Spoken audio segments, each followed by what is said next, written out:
December 2018. And we've got Harald. Hello, Harald. It's really, hi there. Really fantastic. It's just wonderful to see you.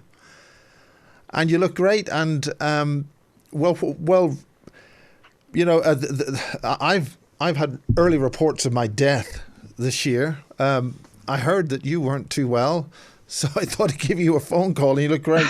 So tell us what's been going on. Give us an update.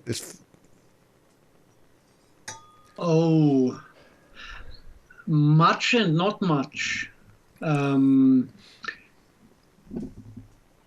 I mean, in my daily life, everything got more quiet. That's good. Less conferences, less traveling, even less interviews online. What grew was more like the private aspect of finding more and more people who want to join some sort of community life. So we just started to take over the village that slowly empties. I'm like 500 meters away from a village, and it's already 1/3 empty, and 2/3 of the people living there are high age and will probably leave one of the coming years. And today we bought the first house inside the village for friends to come over. Now, so that's kind of the starting day for community building around the corner, which is kind of beautiful. It's fantastic. So what does that involve? I mean, if anybody wants to join you, what do they do? Or do they? Basically be nice. No, it's we've been working on kind of a path to return to natural spirituality, overcome all these traumatizations, and rediscover the original human nature. And we do this for ourselves. And some people who come across our path say, "Ooh, I want to have that as well." And they realize the best way to achieve this goal is to live close to us. Spend as much time as possible. So this is how it normally starts. So for now, we've got one living on our farm that joined already a year ago. And then we had another one that was over so often that it became a bit dense on the farm itself. So he said he doesn't feel like having property, but there was a good opportunity to take over a house in the village. So we just made the decision to buy it and give him the opportunity to not even rent it out. He's skilled, he's a plumber, so we will need his services quite a lot. So he will join in and do whatever he can do.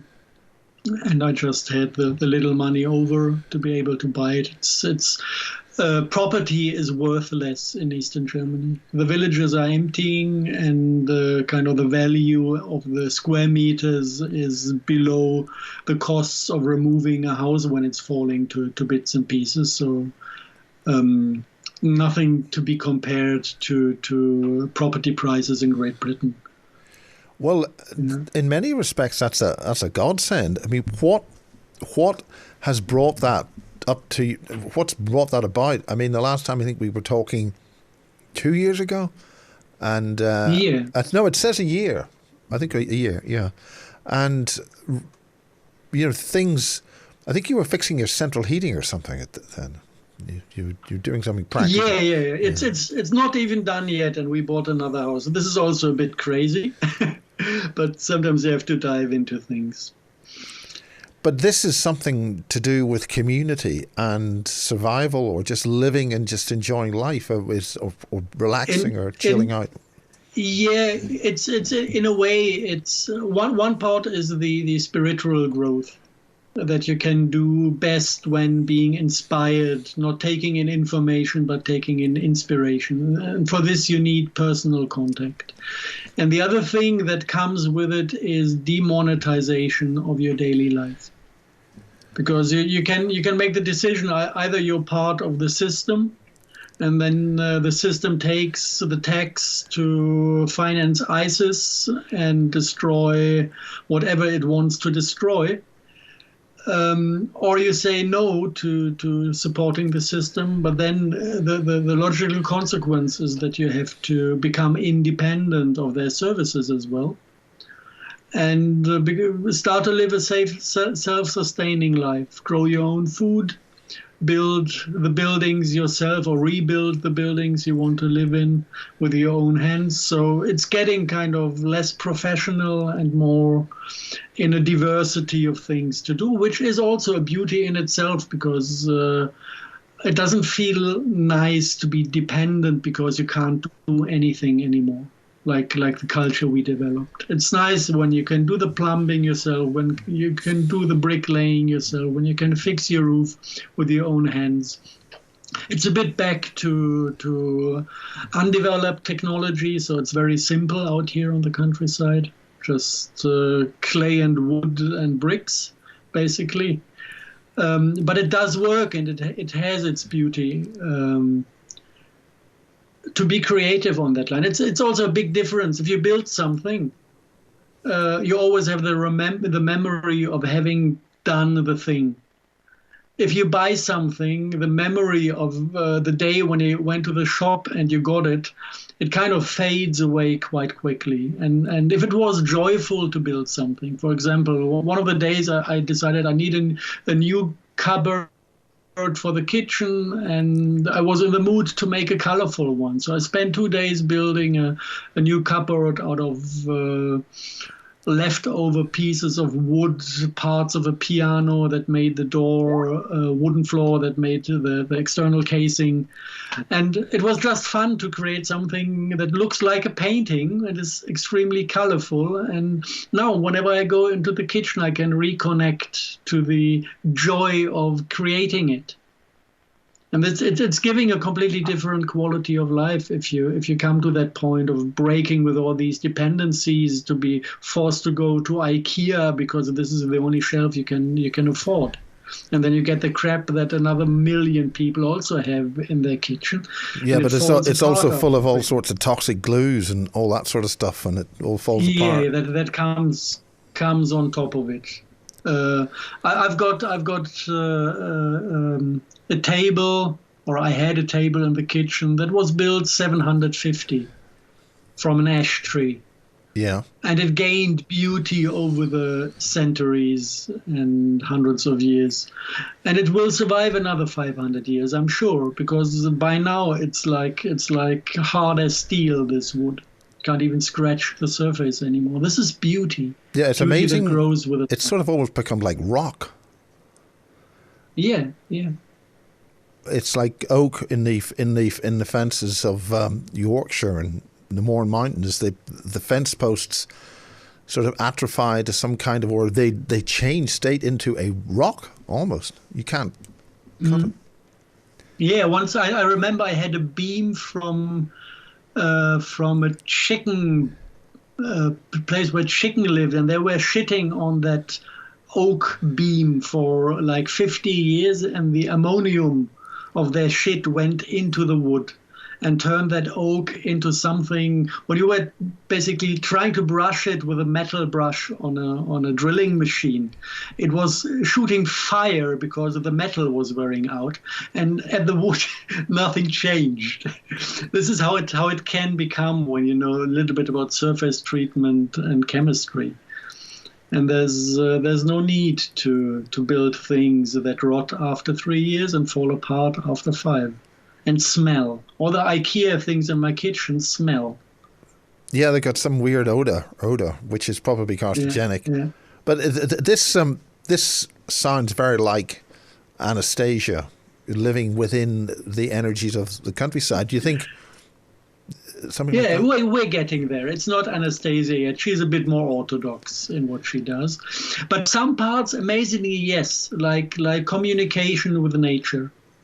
When you get out of the electrosmog we live in the cities and all the hectic and chaos, and you start to cleanse your system, you become much more sensitive, and you start to communicate with things on a completely different scale. So whatever, when the rats get under the floor and try to bite themselves through into your living room, you just go there and have a little discussion with them and tell them it's not a good idea to break through the wood, because if they do, they'll get a territory conflict that will end bloody, and then they stop doing it. If you're kind of on the picture level, communicate with them properly, and make sure that they get aware of that you're talking to them, they leave you alone. It's communication. We're not there that the squirrels get the breakfast for us. We just call for it like Anastasia, but we're getting there.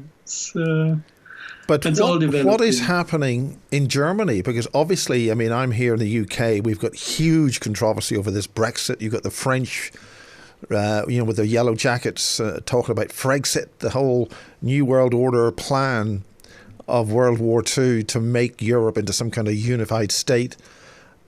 I mean, for what? And then people are leaving East Germany and they're going to what's happening there? Because I see something happening in Ireland, places like that. In Germany, actually, Churchill was quite successful with his plan to turn us into people who are fat and lazy. Nothing happens over here.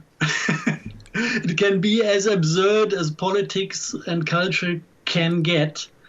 There's not really a reaction to it. Now, people just continue with their lives. No revolution, no complaints. Nothing is happening. It's a little bit weird sometimes that nothing happens, because there wouldn't be enough reasons to have things happening. Is this? But maybe it's sorry. Maybe it's also the social engineering thing. We did have some movement a couple of years ago with the Monday demonstrations, kind of reviving the Eastern German tradition of breaking a system. And they just were not covered by the mainstream press.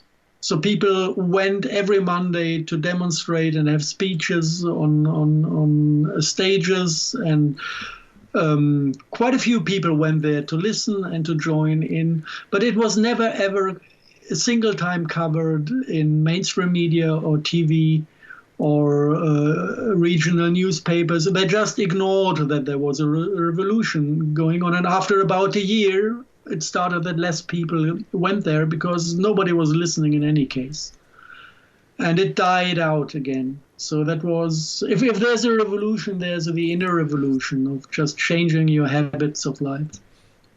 Like consuming ecologically grown food grows at a tremendous speed. You see those biomarkets shoot out of the ground at every second corner in Berlin. I think we are at 18% of the total food supplies in eco-quality now in Germany. So it's more the grassroots self-responsibility of organizing your life in a way that you don't harm others that is bringing some change. But it happens unrecognized.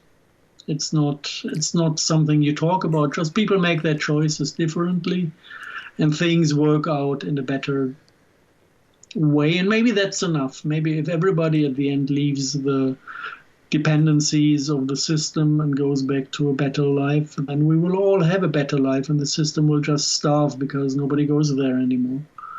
Possible. It's kind of on the way, but it's not striking yet.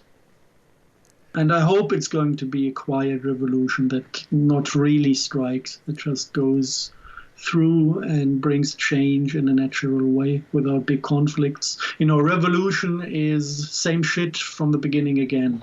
This is the expression of revolution. And it's a demonic design. It's a demonic act of social engineering. When the people are fed up of the people who are ruling, they just stage a revolution and replace the puppets by other puppets. This is what they've been doing since ever. So it's not a concept. It's the same thing in France. This is weird. People go on the street for cheaper fuel. How daft can you get? I know hundreds of reasons to go into the streets. And the system supports a revolution on a topic that actually is greedy and ugly. to discredit motion patterns that come from the people, from their heart. Yeah, there's revolution out of greed. Puke on it. It's ugly.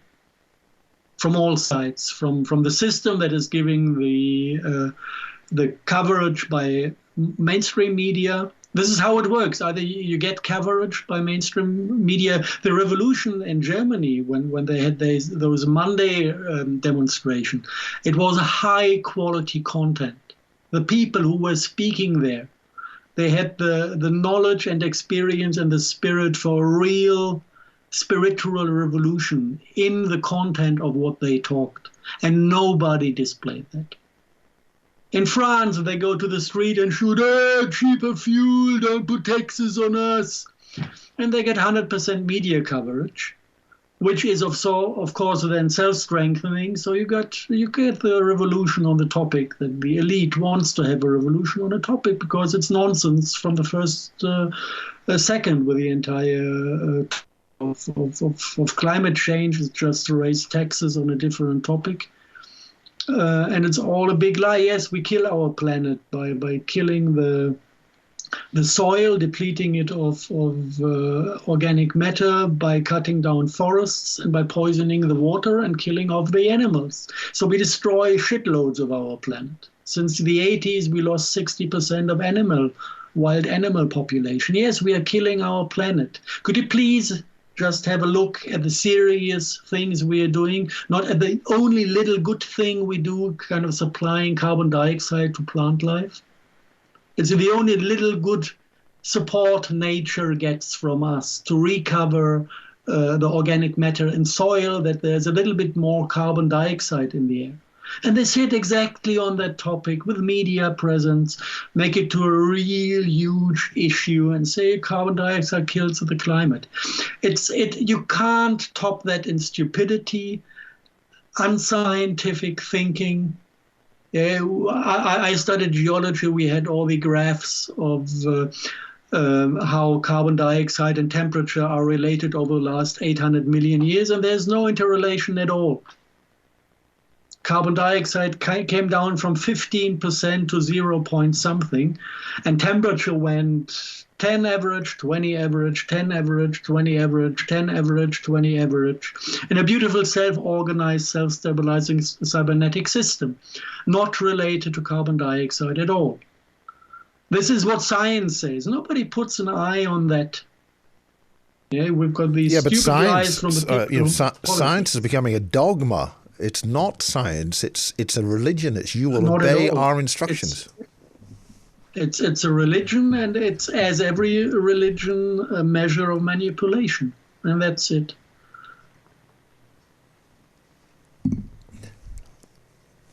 That's amazing. Yeah. I really would like to see somewhere some bright minds just being self-confident enough to have all that crap that is around just vaporize to nothing in front of their self-confidence.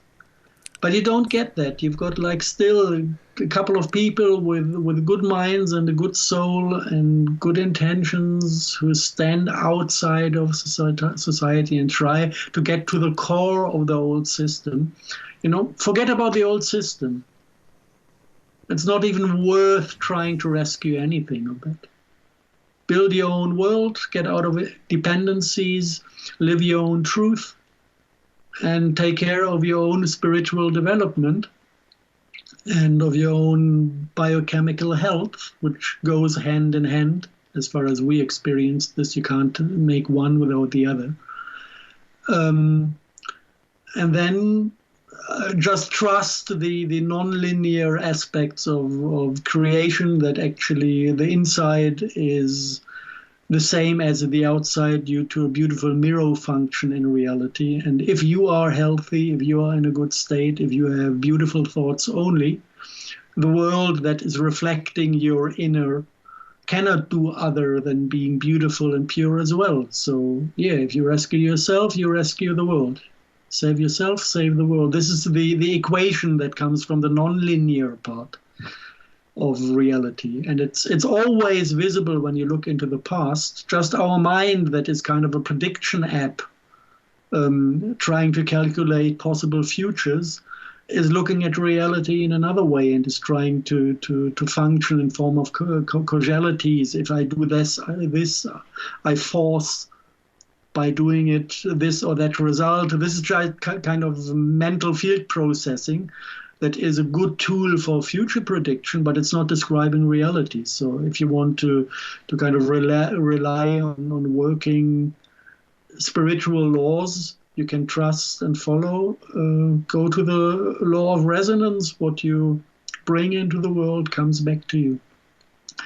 And if you brought something nasty into the world, be humble to receive it back and learn as quick as possible to have it in a low intensity in your life. And like this, life does function actually in a very beautiful way, at least on my end. I have to say, this seems like exactly what the intelligent sentient fluid wants. It wants to save this planet. It wants to prevent the terrible things. Does that mean anything in today's climate? You're talking of the Mother Earth type. Yes. Black goo. Yeah.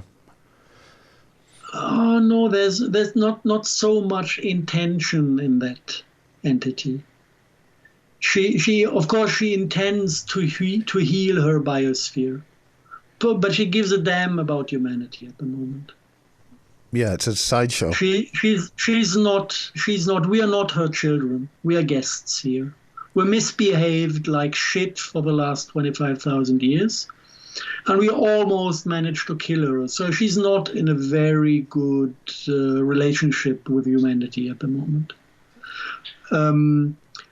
It doesn't change her properties. She is a planet that is based on love as the basic frequency, and she can't do other than loving us. But love has quite a number of different signatures involved.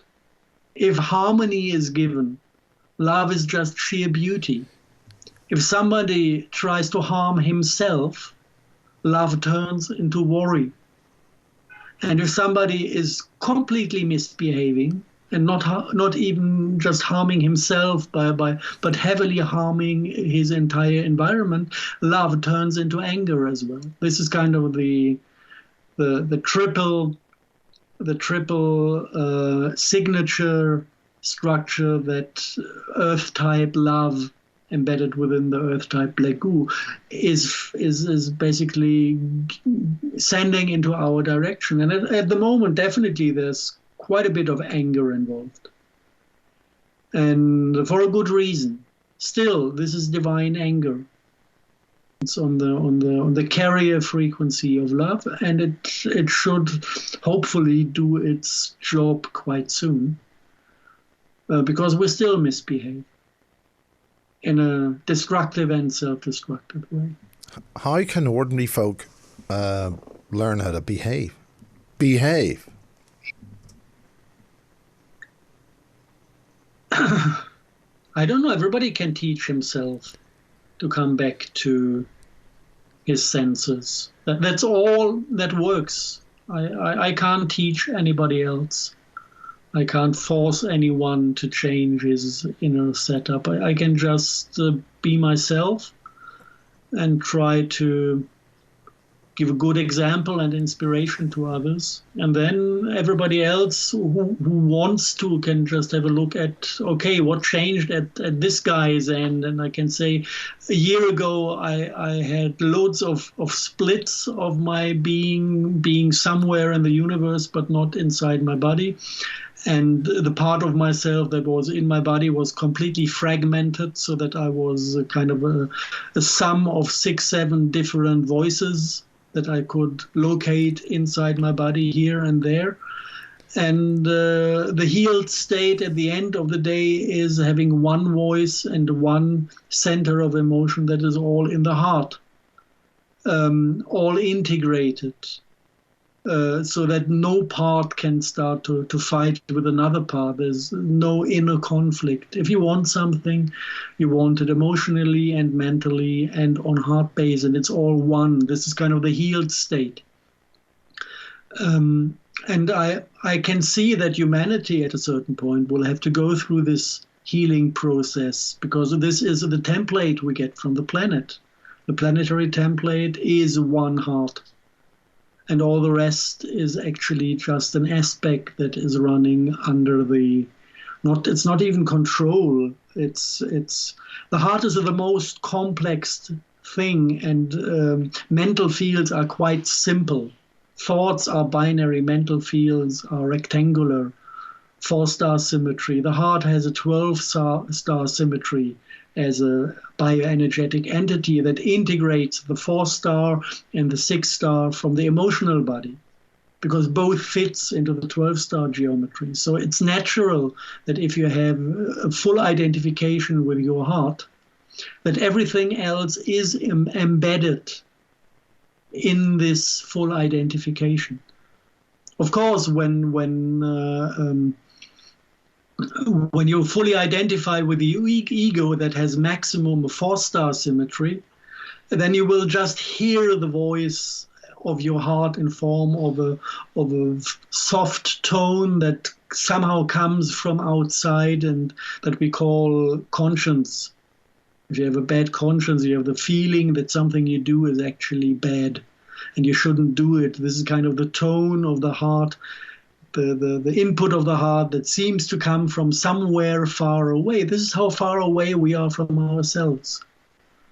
And this needs healing, so that's all. It's very simple, and it just can be solved internally. It can't be solved on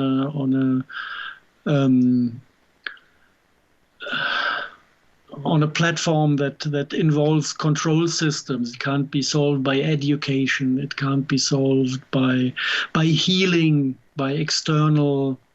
The only healing that works actually is inspiration at that point. And then people need to do their homeworks. If they don't change themselves, nothing will change them. Impossible. There is no external. It's all this new age. I don't want to use bad language, but it's new age crap. Designed the new age thing is a program, isn't it? It's to distract people from doing what you're doing yourself. Yeah.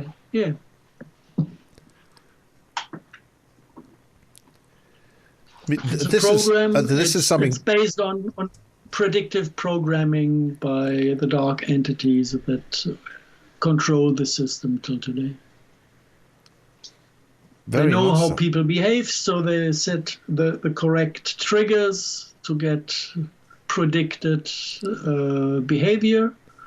And this is how they drive us into a future that follows their agenda. And their agenda is self-destruction. So for my part, nobody needs that. I don't need that. How did you heal? How did you get yourself to pull your various being in? Because that's a wonderful process to enable and have that successful. Yeah, I had a time when I tried to achieve healing from other people. I learned quite a bit about techniques, but they achieved nothing. It was just a waste of time, except of me forming some sort of good intention during that period, wanting to heal. And then at a certain point, I pulled back into complete isolation, 1 month in my room without social interaction, without food, dry fasting for the first days, and I just observed myself. Observed every single motion within the range of my biological system. Emotions, thoughts, and it sounded like Speaker's Corner in Hyde Park. Like music here, voices there, little demons trying to spit ugly words in between. Completely scattered, completely fragmented, and lots of non-me's in between. But the core thing is to learn to observe yourself, to learn to locate things inside yourself and be able to judge what is where and what is fragmented and what's not available at all. If you can't feel your anger, it's a good idea to start working on reviving your anger, because apparently it got lost to some sort of traumatization. And then you can start working by affirmations and heal yourself by just stating, I feel my anger. And if you state that while being identified with the heart, anger will pop up immediately. It can't be blocked so strongly that an affirmation wouldn't deblock it. If it comes from the heart, and this is kind of the core quality, once you reach that possible identification with your heart chakra, just feeling your internal center of yourself in the middle of your chest, not somewhere on the left side, just in the middle of your chest. When you feel at home there and you say something, you affirm something from the depth of your being while being identified, miracles happen. And from there, life is organizing. If I got stuck somewhere, or if I get stuck somewhere, I just ask myself from there for a dream to bring clearing next morning. And then I get my answers from the dream space in the next morning. And it's absolutely reliable, 100%. And you're the only healer that can heal yourself is your inner healer that is actually yourself in that point. And it's a journey to discover how it works. And the beautiful thing is once you rediscover things for yourself, when kind of this what Freud called the subconsciousness becomes conscious again. And the first thing to clear normally are the lower chakras, kind of becoming aware of all the lower emotions of fear, anger, whatever is down there, will, reattaching to all those things. This is kind of the first thing. Then the second thing is to balance emotional body and mental field. If it's unbalanced, you will not find the center in the middle. If it's balanced, then you can actually find a point where the heart is becoming the center. Then you have to check what is me and what is just a pattern. Even after I did all the clearing of the chakras and balancing of the two mental and emotional bodies, the heart chakra was not fully active because I was living too many patterns that I just copy-pasted from my parents into my life. This was a non-me living in me, and as long as a non-me lives in me, there's no space for myself. So I had to get rid of the patterns. And then after all the patterns were gone, suddenly it made boom. And I had the first energetic explosion in my heart chakra. And then you start to fight with habits, because the entire nervous system has grown in a bad state. And when you don't put attention to what you do and how you feel, the grown neural networks tend to fall into old habits. So it needs, like on every single topic, maintenance for at least 21 days, fight off your old habits. Get used to new habits that involve more of your heart consciousness. It's actually permanent internal observation of yourself, reflection on what works, what does not work, and also analysis of whom do you meet in the outside, because normally the people you attract into your life give you a very beautiful reflection on what's still wrong. If you think you managed to get rid of your ego and then you start to meet only completely egoistic people, you can be sure that actually your ego fooled you and made you believe that it's gone. Shit happens. This is how it works. And if finally you see all the other egos in your environment collapsing just in a miraculous way, then you can be a bit more sure that yours is gone. Because you can see you working as an inspirational source for demolishing other egos. So just kind of a slight overview of how things work. And this is all in the private. It's not it's nothing that is easy to transport onto YouTube into a broader public, because everything that you can expect from a YouTube is to get the information. You hardly can get the inspiration from that. This is why community life starts at our end, because we're looking for the 100 apes to make it easier for other people to jump into this sort of healing processes. 100 apes? Is that right? Yeah, this is coming from Rupert Sheldrake, this nice London-based guy that came up with the theory of morphogenetic fields. And he says he had experiments he analyzed in Japan, where you have all these little islands with apes. And on one island, one ape discovered that it's a good idea to wash potatoes before you eat them, because then you don't eat the entire soil with it, and it's not so crunchy between your teeth. And he started to clean his potatoes in a little water stream, and then his brothers and his other relatives from the same generation started to learn from him. Then the parents learned from him, and after exactly 100 apes knew that trick of washing potatoes in the stream, from one day to the next one, all apes on all islands, without even having seen each other, started to wash the potatoes, because with 100 apes, the knowledge how to do it was accessible within the morphogenetic field. So it became something inspirational, an inspiration available to all apes.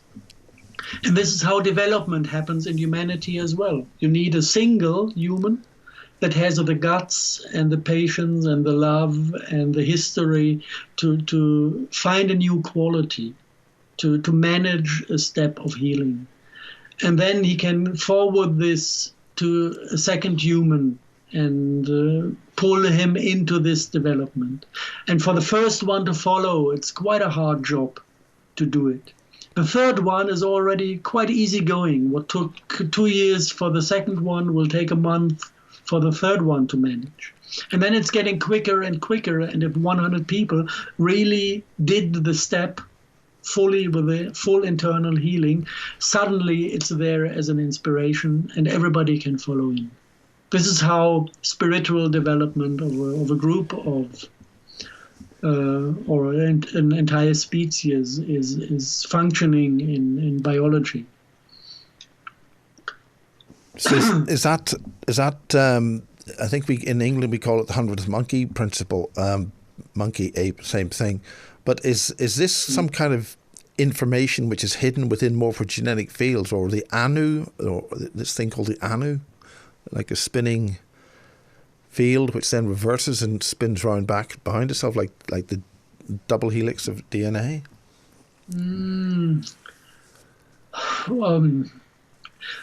I'm quite a bit into geometries of those fields, but I can't tell right now in what shape the morphogenetics come in. I just can say it's part of the collective field.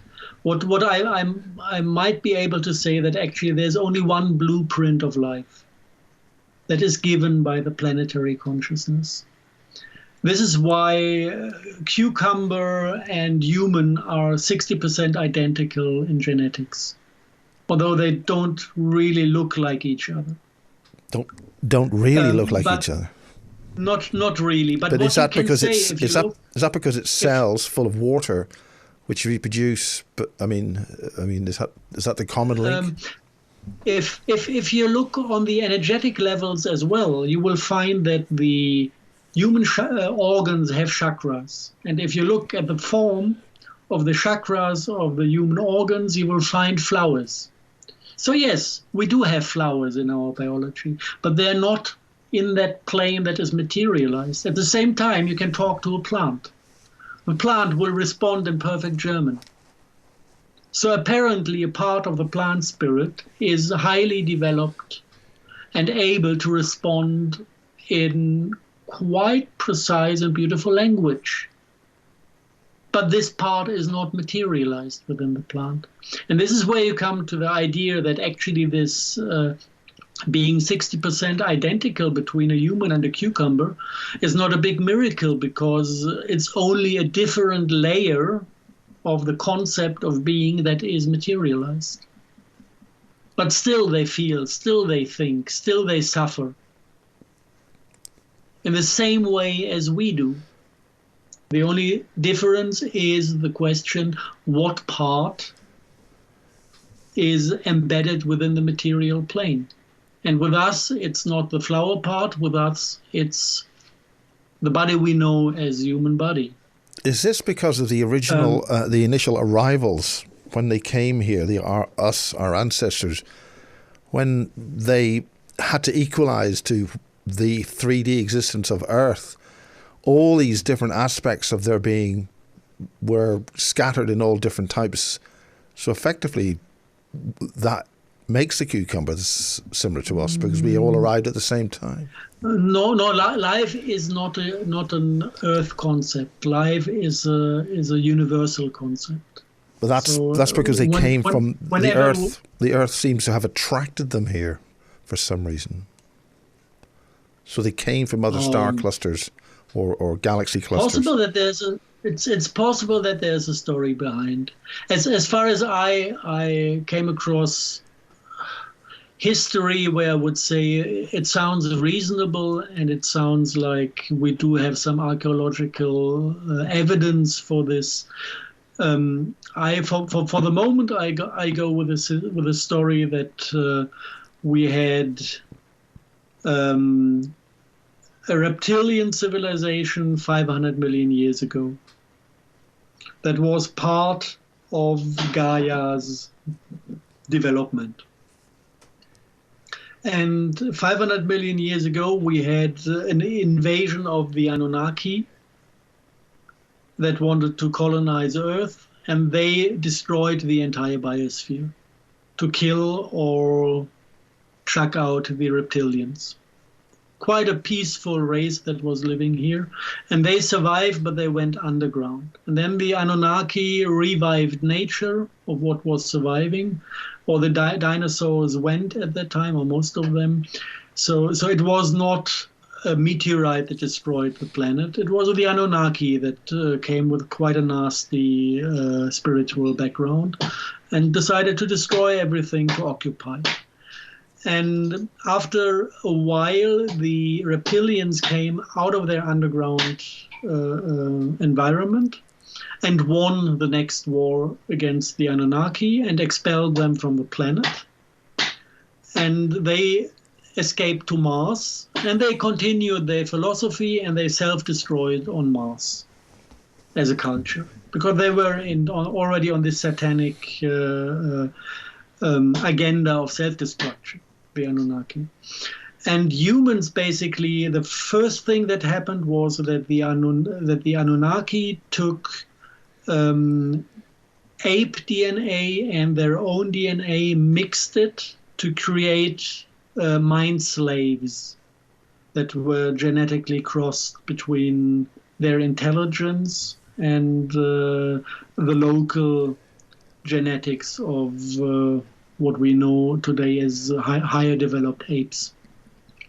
And then after the Anunnaki were gone, there was a second crossing between the reptilian race and the human race the Anunnaki had created. So this is why we have this reptilian part of the brain in the center, coming from that part. We are still a bit ape-like, and we still have this hyper-intelligence that the Anunnaki had. This is kind of the crossing that came into the game. And then much later only, the satanic influence that actually was here since the time of the Anunnaki, that actually founded the human cultures, that also left bloodlines here to take care of their agenda. This kind of demonic, this satanic influence that still came from the Anunnaki history, managed to conquer the entire planet, first with the Atlantean culture, that then invited the alien black goo in by opening that portal that destroyed Atlantis and big parts of Lemuria. And since then, we are in full occupation of a demiurge, of an alien planetary spirit we know as Satan, that tries to reestablish a body for himself. If you look at a planetary consciousness, it's embedded in its own black goo as the core brain liquid in a way. It's embedded in crystalline memory, and it's embedded in organic memory. Oil and methane are carrying information. Also in crystalline, organic crystalline form. And these are all things the attacking demiurge, the attaching spirit from the other planetary system, that didn't have here. So he came actually with its black goo and with crystalline memory that we know as the Arks of the Covenant, single devices. Then they imported shitloads of black goo from this system. And but there's no crystalline biosphere attached to this consciousness system. So they started to work on a technological realm that we know as our IT environment. All the crystals in the computers, the smart dust that is spread by the intelligence community. This is the crystalline body of Satan, of the demonic realm that attacks our planet. It's not a development that came out of our genius. We are socially engineered, and the black magicians whisper those ideas into our consciousness to make us build their empire, to create that secondary crystalline sphere to carry the satanic consciousness.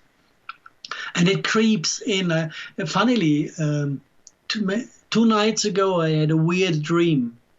I was observing, it was an early morning dream, and I was observing people busy with self-destruction. But I could see the full scope of bioenergetics happening, and I could observe what evil is. Evil was like cube-like programs, little mental field programs in the form of a cube or a prolonged cube. And they were inserted from below into the mental fields of humans and then merged with the mental field and led to self-destructive behavior, to evil intentions. So it was kind of an evil inspiration, because this intentionally was created and inserted from the dark realm. But the thing that made humans vulnerable was the full identification with their own mental field and with their egos. Because once you're identified with the ego, this 4-star structure that was inserted felt completely coherent and adoptable to the ego and cannot be distinguished from an internal inspiration. When you are on a heart-based consciousness, everything squarish that comes in from outside can immediately be recognized as an external input, because you realize, oh, whatever is thought only, every thought form that comes isolated is not me, because me is already integrated in the 12th star from the heart consciousness. So an isolated 4-star structure is definitely not me. This is how you can distinguish things once you establish this more complex consciousness within your core identification, day consciousness. And it was beautiful to see how it functions on bioenergetic level, that are actually really cubish programs inserted as the core evil into mental illness, in a way. Is that like a tesseract? English is beautiful. It's like a tesseract multi-hypercube. No, simple cube. I mean, just look into the core symbolism of all these dark cultures. It's a black cube. That's black cube just check for black cube on Google pictures, display pictures, and you will find the cube as the core symbol of all corporations that are into IT. All of them. Really, literally all of them. Apple. Go to an Apple store. What do you cross? In the front of the building, you've got the huge cube you have to go through before you go into an Apple store. At least in Berlin, it's that way. Windows. Look at the Windows symbol. Go for the other companies. They are all on cube symbolism. Look at a D-Wave computer, highest developed thing, a black cube. They all do it because it's within the thought form of what they do. It's even intuitive. I don't even think it's like conscious decision for those things. These people who do this, who follow those demonic inspirations that come in as cubes, they see those cubes internally, and then they want to make a good marketing campaign, and they hand over what they are inspired to do. And this is how it all develops. And definitely, this is not our spirituality. This is not our core structure that we were created in. We were created in a 12-star structure. And if you once experience the complexity and the beauty of a 12-star structure, and then listen to somebody who is caught within his own mental field trying to reason about something, you will just die of boredom. It's a really funny experience. Yeah? And English is beautiful. The guy's mental. It says all. He's mental. In Germany, don't have that kind of expression. Their mental just means that he's good in logic and in reasoning and thinking. Oh, like a mentalist. It does. Like a mentalist, yeah. This is more the meaning of the word in German. In English, it connotates more with a true character of the mental field that is mad. Once you identify with it, it leads you into madness. It doesn't mean that the madness must be destructive from A to Z. A good intention is also mental, and it can rescue your life. It can rescue your spirit when you get hold of that good intention in your mind and make your mind reconquer the heart space, which is the only way back. I lived on good intention for decades. And it worked fine. So I don't want to say everything that is there is evil or is going into the wrong direction. Maybe it needs kind of good intention to be able to reverse processes. But the healing can't be found within the mental. The healing can only be found within the 12th star of the heart chakra. So how did this commune, or I don't like using commune because that's a new age term, how are the other people with you all collecting, and how are they cohesing together as individuals, or do they do that? It just happens. You meet somebody and it feels like visiting again, and then it develops. And it's not much. It's not that we already have a community center with shitloads of people. It's more like finding a core family that functions. You know, when you take certain steps, it's very likely that you lose parts of your real family, and you lose most of your friends because they don't intend to follow or to go into these realms. So for a while, it might get pretty lonely around you. But then you find people who resonate with these things, and where you feel a closeness when you share time with whatever you do. Let it just be cooking. I've got people who stayed here for the cooking. Ecologically grown ingredients, and then some experience in the kitchen. And there are miracles to experience and what comes out of this. And some of the people just liked to get healthy water and healthy food, and this was the reason why they continuously came back and stayed for longer and longer periods, and started to contribute their parts to community building on that level. Some people came because they already were clinical dead, because they followed the self-destruction to a point of close to no return, and they realized just from what friends forwarded, this might be your last chance to return to something that does function on a longer term. And they made their decisions to get clean from the habits they were following up to then. And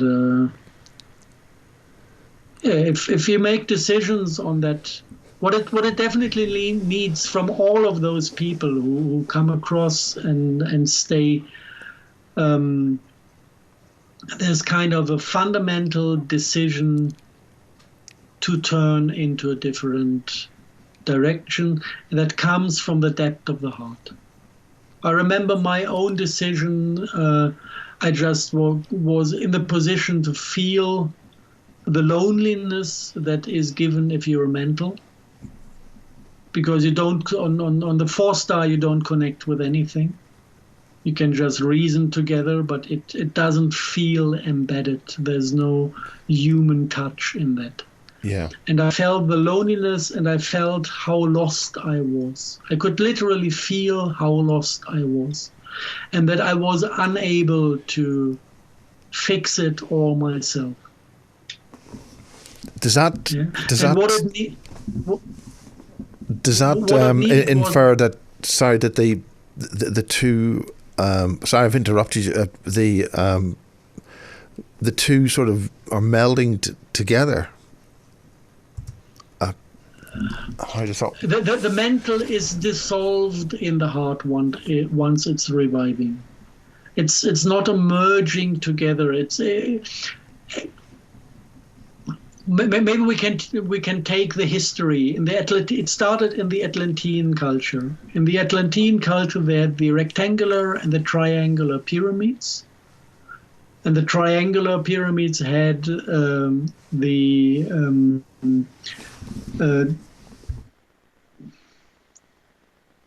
star tetrahedron as a crystal embedded, and the rectangular pyramids had a star pyramid as a crystal embedded. And the star pyramid is actually the crystalline memory of all mental fields attached to the satanic realm. And the triangular structure, the star tetrahedron, carries the emotional fields. So when humanity actually is disconnecting from Gaia and connecting to these very strong resonant consciousness structures within the pyramids, which the Atlantean culture did, it was their core technology, their core culture. They all basically, out of free will, attached to their core monuments on the spiritual level. What it does, it's ripping apart the mental and the emotional body, because these pyramids are separated. So your mental field goes into the rectangular structure, your emotional field connects to the triangular structure, and the two fields are separated. And this is what is reflected in the setup of the human spirituality as we know it. You've got the mental body that acts as a single person. You've got an emotional body that acts as a single person. And the both are in conflict for dominance. Can you control your emotions, or do your emotions control you? This is not natural. This is only happening if you rip apart the two structures and let the heart in between die. And this is actually what happened in the history of humanity, that the heart in between died. And from there on, we were basically split into the mental and into the emotional body that were in a constant struggle for control. If you manage to revive your heart, it's not about control anymore. When the heart is the center Everything is happening as one act of one will of your true self, of your higher self. And the mental and the emotional aspects unfold as an aspect of it. But there's no conflict. There's no space for conflict. Because it's all part of the 12th star as a geometry. And the 4th star will give you no word of resistance. Emotions flow with you, and thought can be observed. Yeah, it's the identification with a thought that brings you basically from the heart to the mind. And once you're back in the heart, the thought is happening, but you're observing it as something not external, as part of you, but it's something your true self can observe happening. And then after your thought kind of gave you a good prediction, if I give that person a hug, it might run away or start to develop. You get a prediction of possible futures, and then you can let your heart decide whether you want to go for it or whether you want to go for something else. Problematic is the full identification with the mental field, because then the mental field starts to rule your behavior and might get in conflict with your emotions then. And it's all fragmented. We are used to it. We think this is the nature of a human, but it's not not the original nature of humans. It's what we degenerated to, in a way. I mean, how did that happen, or what was involved? I mean, is it something that we can talk about this evening? Social engineering, basically.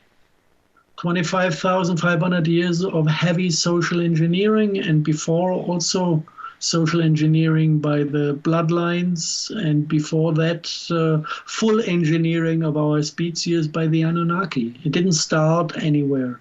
It's all fucked up from the beginning.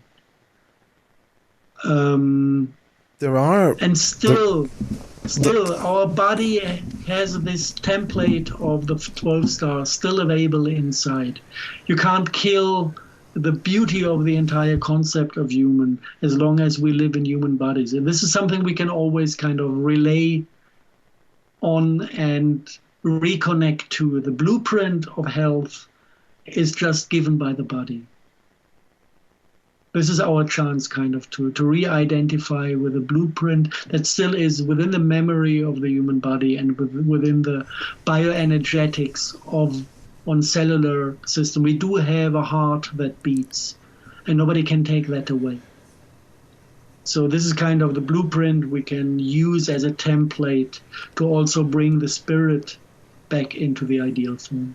How do ordinary people do that? And I mean, what processes can they do, or what's needed for them to do that, to get themselves to that state, as you said? Self-observation, decision on deepest level, training on daily basis. It's not like you take a switch and turn it around and sometimes it's like this. If things reintegrate, if fragmentation is resolved and put into unity again, then you get these switch moments that suddenly you're a different person, and everything comes naturally afterwards. But most of the things still, it needs discipline to overcome habits. Even if you heal on soul level, your body then still remembers the bad state you were in, and you have to regrow your nervous system in a way that forgets the habits you have been used to. And this how do you, then again a little bit of discipline. How do people do that? How do you do that? Do transcendental meditation or some other means? Basically observing social interaction. I think this is the best teacher. Yeah, if everything is love and harmony, everything is fine. If you find somebody actually showing ego interaction, getting loud, getting angry, getting afraid of something, whenever things go out of that state of harmony and somebody is going into resistance, it's just a sign there's something to look at. And then whoever is already at the point of knowing the structure that wants to go into healing at that point, it's more about giving a hand for self-discovery. You can share a story. If I meet somebody where I can see actually he's about to clear his second chakra and rediscover the anger that got lost in early childhood, then I share the story of how I reconnected to my anger, because I can see him being there on that topic. And that's perspective. It's the ability to see in some kind of background. You've got an external observation of things. Is that right? It's empathy. It's natural. Empathy comes back the moment you clean your body in the biochemistry. If you eat healthy, if you stop poisoning yourself with industrial food, and you cleanse your own spiritual body. You develop your lower chakra and you feel your own anger. If you have those two things, a clean body and a clean view on your own emotions, you automatically come back to empathy. It's not a rare skill that some mentalists have, that they can read other people. Everybody can read everyone. This is the original nature of humanity, that we are empathic beings. The problem is that we disconnected from ourselves, and if you don't feel yourself cannot feel anything else. First. And the second thing, we've got this terrible noise in our systems of all the poisons we took in, which is like huge noise. When it's getting quiet, you listen to the finer tunes easily. If it's getting more quiet, you can listen to the even finer tunes. And then it's kind of listen to yourself first, to your higher self, listen to Gaia. She's quite loud. She's easy to listen to. Source is very low in tone. To listen, I remember the first time when I could listen to Source, to what other people might call God, but God is too much of a demonic concept in religion that we dropped that name. It was about taking a decision where actually from my heart I knew it was good, and some part of my ego was still in resistance. And I had that very fine-tuned voice inside of me, just saying there's one truth, and if you ignore it, you waste time. And I went like, oops, that's a new voice. I've never spotted a voice in that corner of my body. What was that? And I was unsecure. And I asked the lady that was in communication with me, because she was deeper developed and more advanced at that point. I asked her, is it possible that was Source talking to me?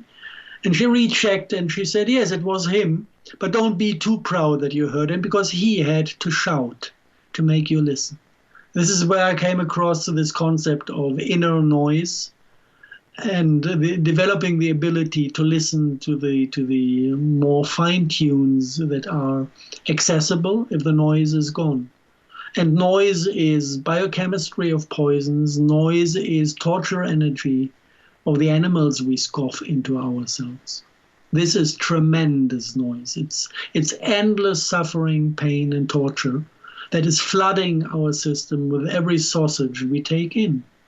How do you expect to listen to something beautiful if you flood yourself with torture from morning till evening? It's impossible. You know, this is why I always say it's taking care of your temple, of your body, in the sense of self-cleansing. If you drink alcohol, you can't be empathic with somebody, because alcohol is cutting empathy to bits and pieces. You can have fun because you lose empathy. This is how society works out there. It removes blockages, yes, this is kind of a nice part with alcohol, and then it disconnects you from everybody else.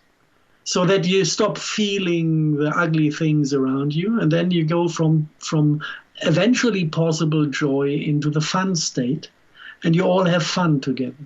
It's an extremely sad story. And yeah, it's not even a prize that comes with self-healing. It's just a logical consequence that you stop poisoning yourself. Also on this level, no meat, no alcohol. Of course, none of the Kabbalah-made synthetic drugs. So this is an absolute. This is opening all your slots to demonic inputs.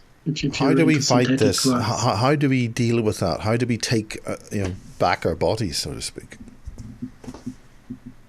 Self-love, good intention. If somebody is completely lost in his mentality, the only thing that actually is accessible is good intention, and good intention can lead to self-discipline. Yeah?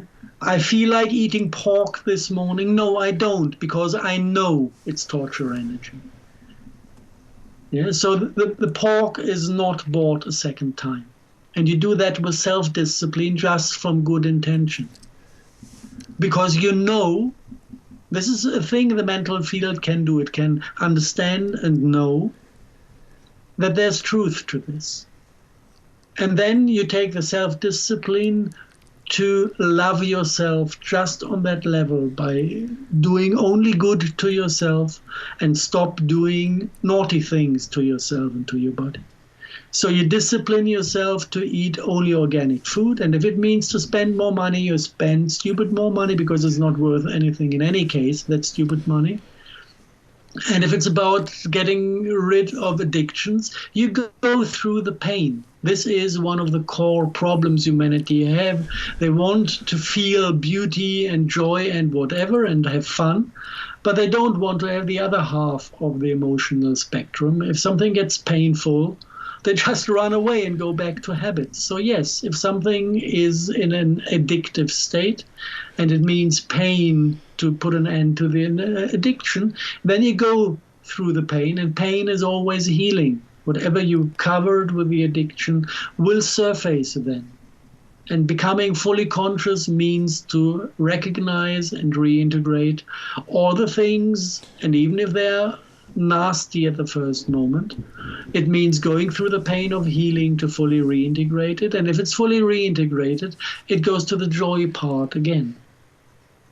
I have never ever in my life experienced more joy than in the moment when a healing procedure was brought to a happy end. If you have somebody that goes through tremendous pain from childhood, and then the reconnection happens, the healing happens, and then this crying from pain turns into laughter. Go into this with empathy. I've never, ever experienced more and more delightful joy than this joy that follows onto a healing situation. It's absolutely divine. Freud had a glimpse of it when he said that actually humor is bringing up subconscious things to consciousness. This is where the Freudian definition of humor, it has a bit of it, but it's still very mentally that concept. I'm because surprised Freud had any nice things to say. It's all, difficult stuff, isn't it?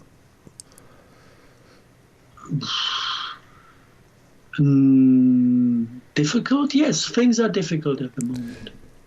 We are pretty lost. Most of the people I know are pretty lost, and for them it's, if they try to reassemble things in a sensible way, it's a bit difficult. But I mean, this is German, this is East Germany you're talking about now, or generally? I'm talking about the people I'm surrounded with. And I'm surrounded with the people that I deserve by the life I lived. This is what I attracted into my life, and I'm happy with that result. Yeah, other people just attract Lagerlouds into their lives. Yeah. And of course, they won't get the resonance, and they won't get the help that I had, because I never made a decision. I want to heal. I made this decision. I remember myself sitting in this room, and I screamed and I cried. I want to get home. I want to get home to our original nature. And I was in dire strait, and I cried for nights, because I realized that I was lost so deeply that there's no way to get there back out of my own power.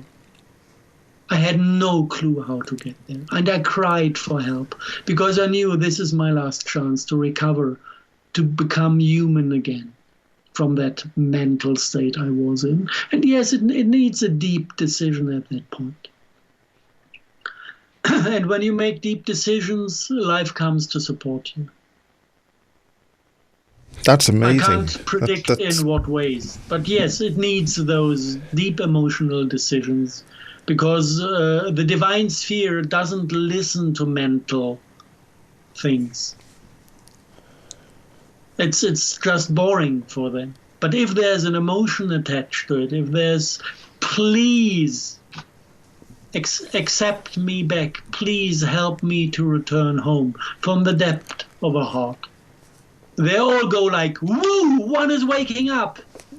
Let us give him all the hands we can give to give him a chance to make it. This is how the divine sphere is functioning. So it's beautiful. We've been going a while.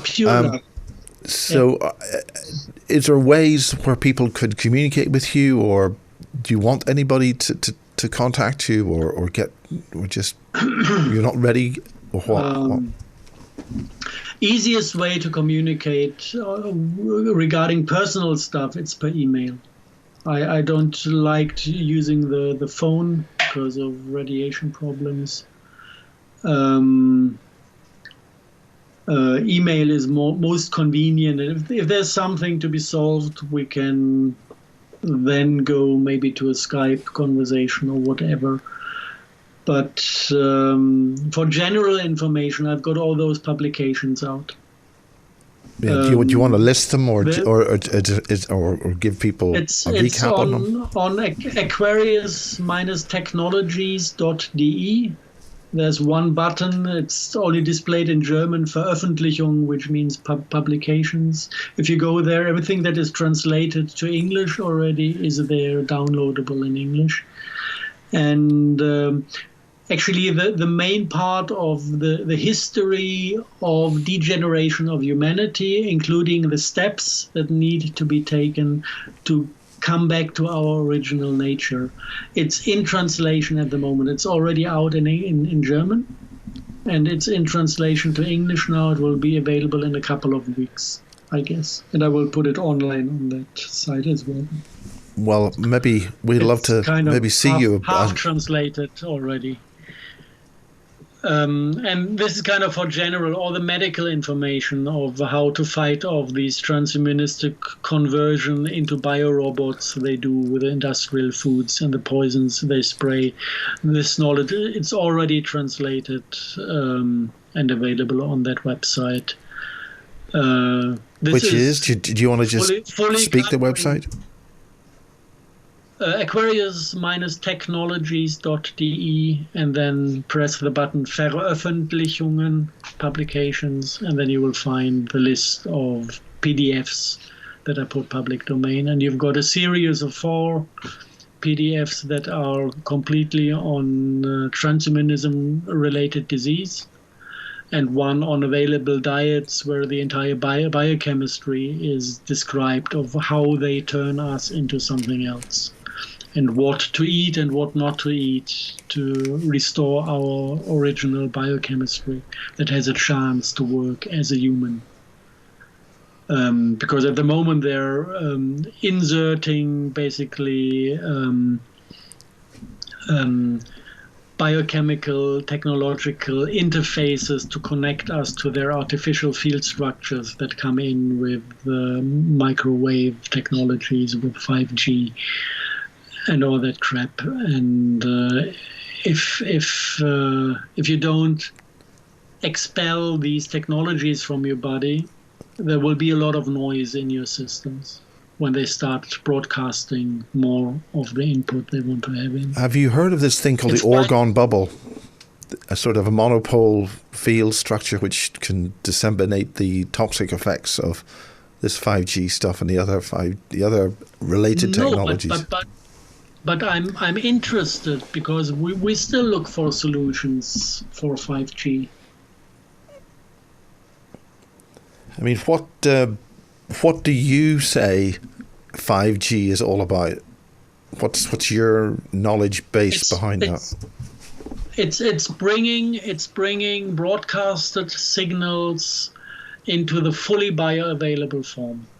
If you look at electromagnetic patterns in biology, it's all single photon emission, it's all polarized, and it's in laser quality. 5G is doing exactly this. It's working with pulse signals. It's working with polarized antenna technologies that separate upload-download channel into two rectangularly polarized different structures. So they broadcast polarized light, and they use phase area antennas that locally create laser light quality. And a couple of days ago, I was for the first time in a 5G test area in Berlin. And it's creepy like hell. This goes into the biology like a hot knife into butter. It really scared me to death to just drive through that testing area with a car for 30 seconds. I got stuck in traffic. I panicked in the car. Only thought was, get out of here. This with the full ability to feel my own biophysics. Somebody who's living in Berlin probably will walk through it and feel nothing. But at the end of the day, his nose will bleed, like in the testing areas in Great Britain. I heard that the kids are running around with bleeding noses when they go to school. And the birds die in the parks, and the insects all die in the parks because they're sensitive to this sort of bioavailable signals. This is a complete no-go thing. You can't bring out 5G and expect anything to survive in that. It's 100% suicidal. Well, I mean, on that basis, how do we stop it? How do we survive? We're obviously going to be wiped out on this. I have no clue. I would try every single possibility to not get there. I would try all legal possibilities if I'm into legal stuff. I'm not. It's not my profession, so I'm a little bit disabled on that area. If somebody has legal experience, the knowledge of what it does is available. The main problem is that the physics the mainstream run on is not evolved enough that it brings understanding to what biology actually is. So it's hard to argue in front of a call with more developed physics and biophysics and field physics. They don't even accept the existence of scalar waves. So I cannot tell them exactly what's happening in 5G because they don't even admit the physics exists to this, which is weird. So I don't know if this is a fruitful access, but still try it. And if nothing helps, I'm always with the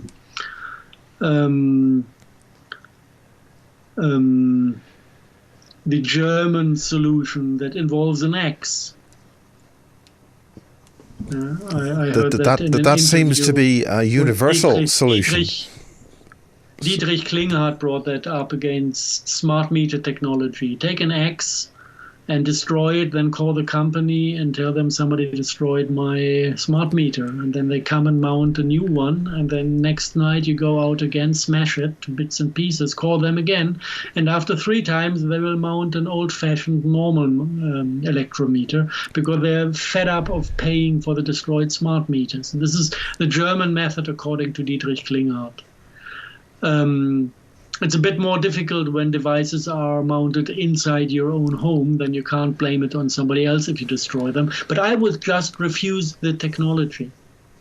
The house we bought, I'm pretty sure if we apply for electricity supply, they will come up and try to mount a smart meter. And they will tell us, without a smart meter, you will not get electricity from us. You know what they get from me? This one. Then we don't get electricity from you. We just bought a generator, diesel-based, to supply electricity if needed, and maybe we will base the entire house on batteries and recharge them every now and then with a diesel generator. Use only low energy consuming light bulbs and run the fridge on gas. I don't know how to solve it, but not with 5G, not with smart meters. This crap does not come into my environment. Full stop, it's a decision. If somebody is trying to stick a knife into your stomach, you will keep that knife out of yourself as well, at any price. Knowing what this does, I will keep 5G out of my environment at any price. If it means not having electricity, it means not having electricity. If it means not having a landline telephone connection, this is what they did in the village now. The landline came in with 5G technology. Every single house in the village has a 5G component installed by Telecom. I don't have a landline in this house. I won't ever apply for one because I don't accept this technology, full stop, in my environment. And then you will have to start to argue with the neighbors. With the 5G, it's kind of okay because it doesn't go through walls. So it's not so difficult to avoid it. With the low frequencies, yes, you do have a problem with neighbors. What I used to do is knock on the neighbor's door, tell them, you know, actually your Wi-Fi is killing me. Would you mind to install a time switch that puts it off at night when you're asleep? Here is a time switch. It's a present from me to you. Please do me the favor. Just consider at what time you're sleeping for sure and switch your Wi-Fi off at the times you sleep. You save energy. I pay for the time switch. You just put it onto the plug your thing in, and then we both have a peaceful night. And if you don't, I will knock on your door every day when I wake up with a headache from your Wi-Fi. I will knock on your door and turn your life into hell until you do this little favor to me. No big deal. Stay friendly. Stay loving. Yeah? Just share your headache every day with that guy. He will be pissed after a time, if it's necessary to go so far. So there are ways. There's no need to be shy with self-love. In the environment you're in at the moment, I mean, you're in a farmhouse or what? Or you mentioned something about that. We just have the intelligence community targeting by satellite. We've got issues with smart dust attacks. We've got scalar attacks from smart dust. We've got infrared laser spots from satellite. 2.3 micrometer. How do you see that? How do you detect that? And how do you repel it? We go out of the house and faint, collapse on the ground because of the attacks. This is how you detect them. And once you detect something because your system is collapsing under it, you go into kinesiological testing, what type of radiation and what type of frequency and what type of physics is used for that attack. Just muscle testing with a professional, not doing it yourself, hiring a professional or asking a professional to test the frequencies. Then he's giving you a set of frequencies and claiming this and that technology is used. Then you go online and you check 2.3 micrometer, the guy said, you check, is there any 2.3 micrometer technology out there? And then you get, oh, they just developed a 2.3 microwave infrared pulsed laser for military and medical applications. So okay, full hit on the frequency and on the type, and then you start to think about, okay, how does it work? It's working with pulse signals. And how can you shield a pulse signal? You can't. But you can fill in the gaps between the pulses. And then it goes into the spiritual realms, into force field design. And then we modify the force field in a way that the force field we use for spiritual protection is filling in the gaps of the pulse, the infrared laser, in a way that you get a continuous heat wave.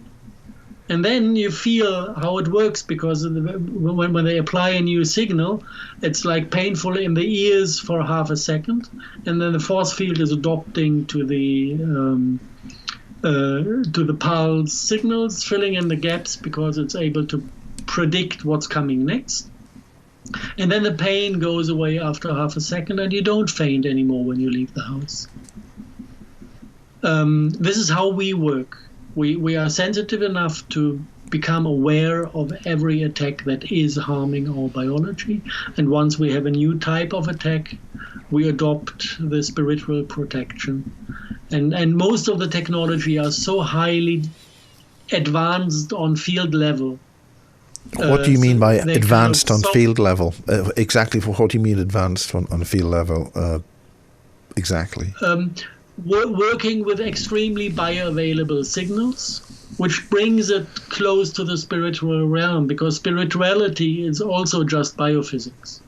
There's no difference. So the more advanced the targeting is, the easier it is to prevent damage, because it is the same physics as spirituality is built out of. So you can take a spiritual solution, like a force field you apply. Is this complex, what they call complex number physics? Out of 3D, it's in a spiritual realm, so to speak. Yeah. If you would look for mathematics to describe it, you might possibly use complex. Now, it's definitely 5D physics. I don't know if complex numbers are the best solution for 5D.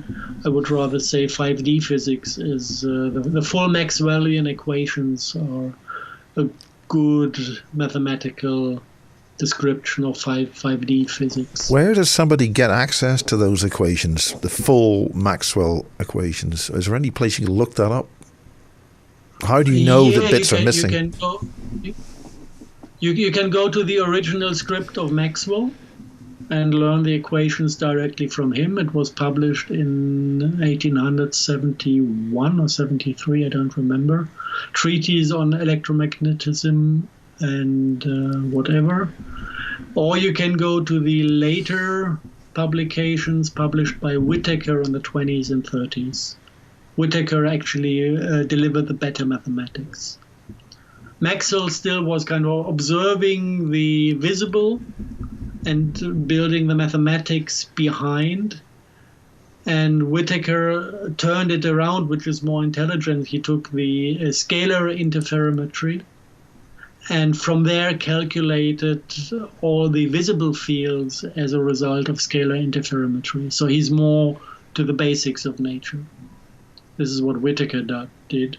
And then you can continue for experimental proof. If you think it's not real, you can go to Amnon Yariv in nonlinear optics in the 70s. They brought all the lab proof that actually the Maxwellian equations are absolutely valid.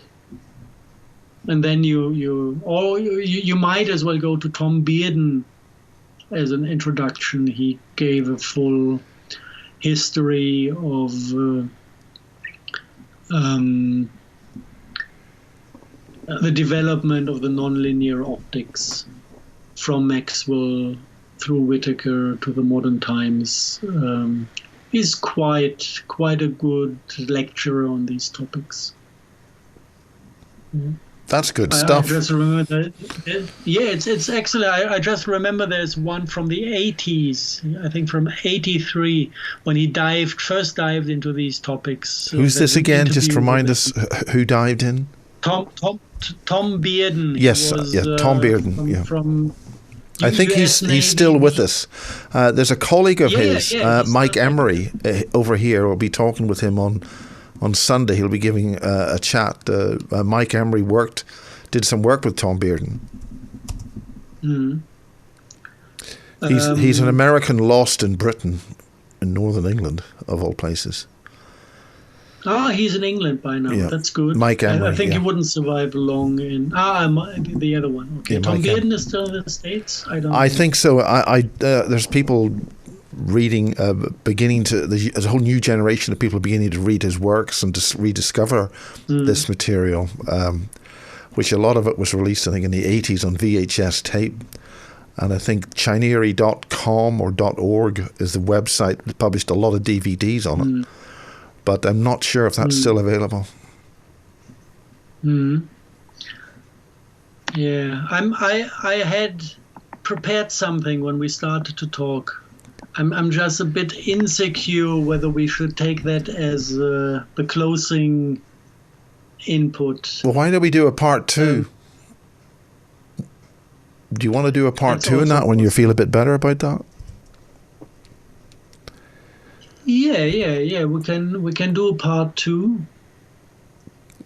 I don't know what part this is, of basis, whatever the number it is, but we. Maybe we can just announce part 2 of this and then do it on a full scale and not kind of compressed on the last 2 minutes. Yeah. I came across the art collection of Podesta today. Wow. Now, exactly what are you talking about? And the art collection of Podesta really makes you puke. It's like I just felt like opening a court case. Not a real one, but his art collection shows who he is, and you don't need any proof, any external proof of what he is into once you have seen his art collection. Without disturbing people, what exactly are you talking about, just to close on this? It's just showing the internal desires of Podesta, which is basically child abuse, satanic rituals, cannibalism, and all beautifully put into disgusting art. Nothing that would be against the law to display.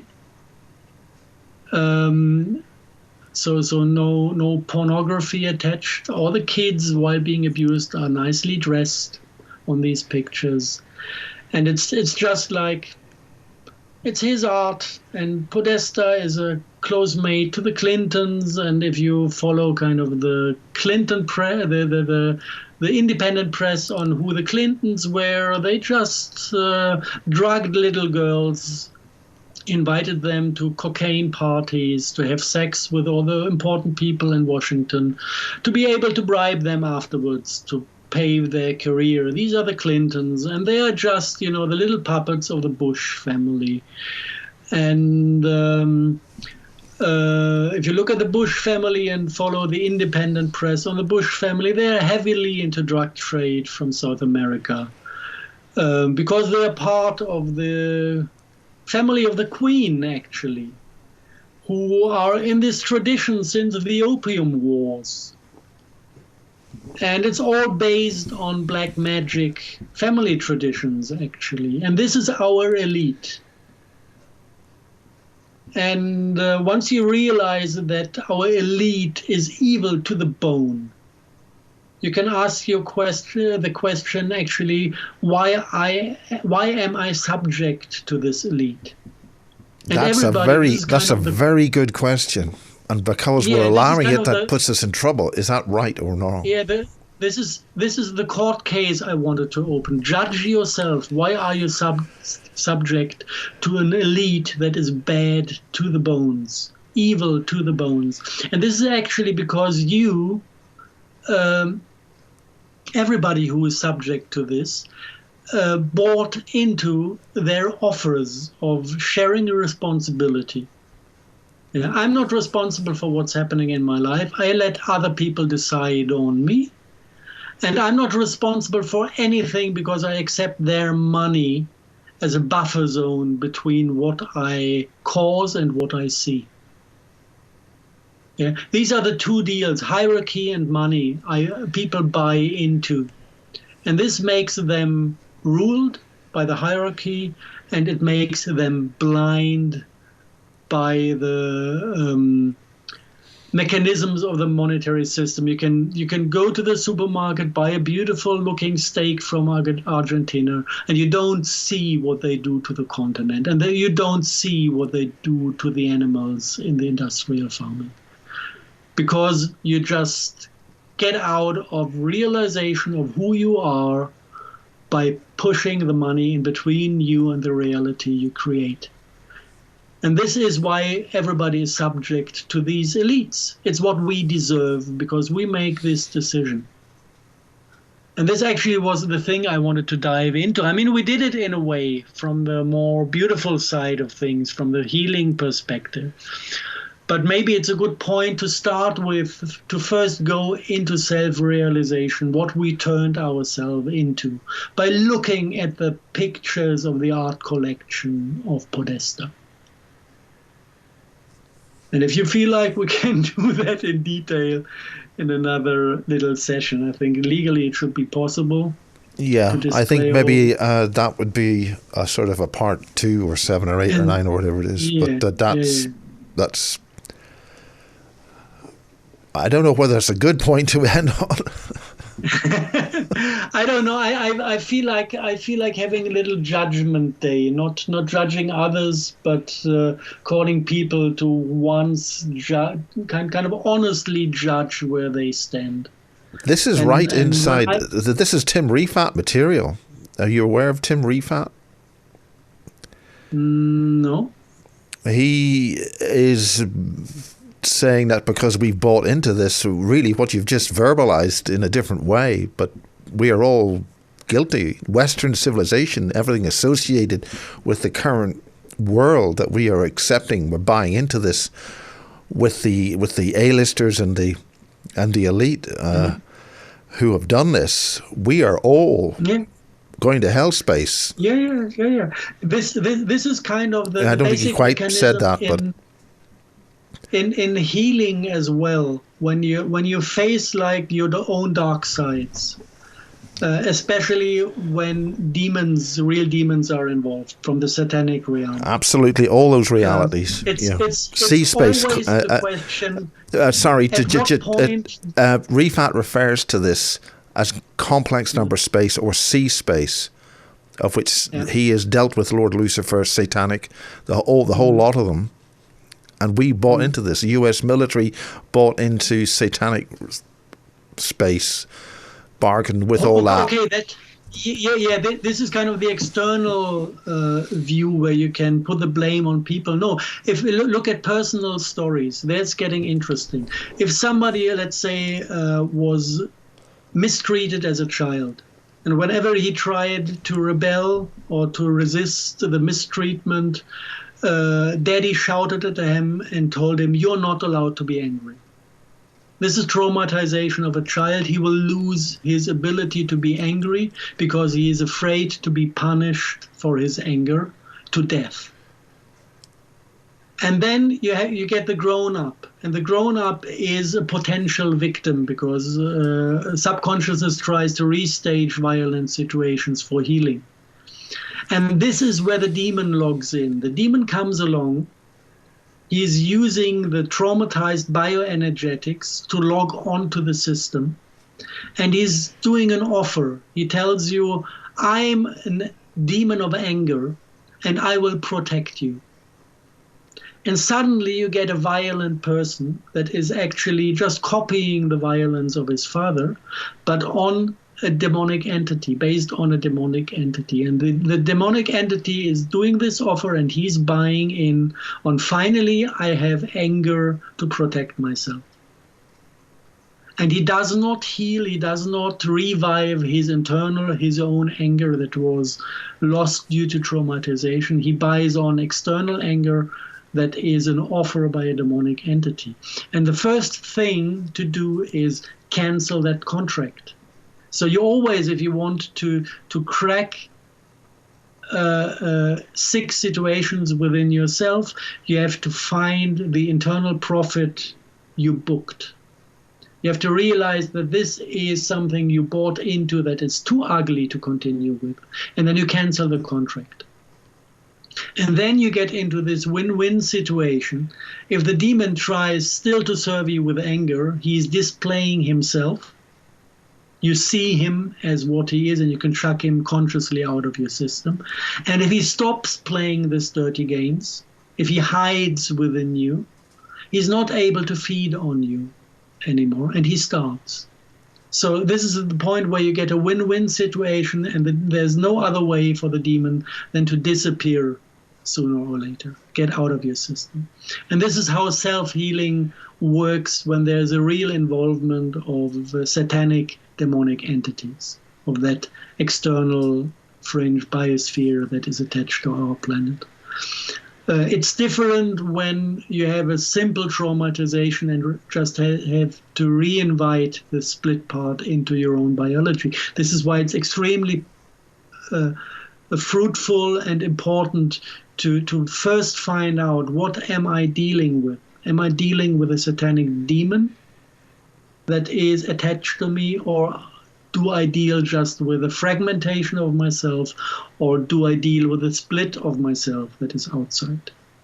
Or not a split, a traumatization that brought a part of myself into an area where I can't access it anymore. This needs to be integrated. A demon needs to be chucked out, isolated, de-identified from, and chucked out. This is how you do this inner hygiene when the satanic realm is involved. It must not be the case always. Normally, people will know whether they act out of motivation that is not their own.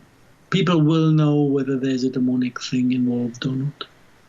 Even family members will know by the looks of the faces. If everything gets asymmetric and strong, heavily emotional and asymmetric in facial expression, then there are these entities involved, because they can't keep the symmetry of a human face. Well, I think that's the time to pause for now. We can do so. We can go into the heavy stuff the next time. Maybe this is a good starting point. Still a bit friendly, even if you found it too depressing. No, I think it's very exciting what you're doing. You're on form, Harald Kautz. You are on form tonight. Okie doke. Then see you all later, hopefully. Yep. We'll try to get this done. We'll edit this. We'll not do very much editing. We'll just top and tail it and stick it out. No. And nice conversation with you. Good to see you, Harald. Do you say Merry Christmas, or do you say Michaelmas or something? I don't buy into religion. I buy into spirituality. I believe what I feel and see. I don't feel like having any external concepts. I don't feel even like checking whether some of this is true or not true. There's a spirit I can feel. I can feel the presence of a beautiful spirit that might be called Christ, but I've never met him in a church. So yeah, well, and I never met him in the. Well, I say personally, thank God I'm not religious. Commercialized family traditions, and I never found him in the bloodthirsty layer the church added onto this cult. Drinking blood and his body and his blood, and see him suffering on this is death cult. I'm not into that part. I had a personal experience with a spirit that came and made my entire system ring in silver goldish energy, helping out in a healing process. where later people told me, actually, do you know who came to help? It was Christ. And I said, oh, beautiful signature. This is what I like about him. But wonderful. Not what humans made out of it. No, I don't. Yeah, I completely. Your music to my ears, Harald. Music to my ears. And bless you. I think it's time to say good evening. Yeah. So, good evening to you as well, and to everybody out there. Thank you. Good. Bye-bye.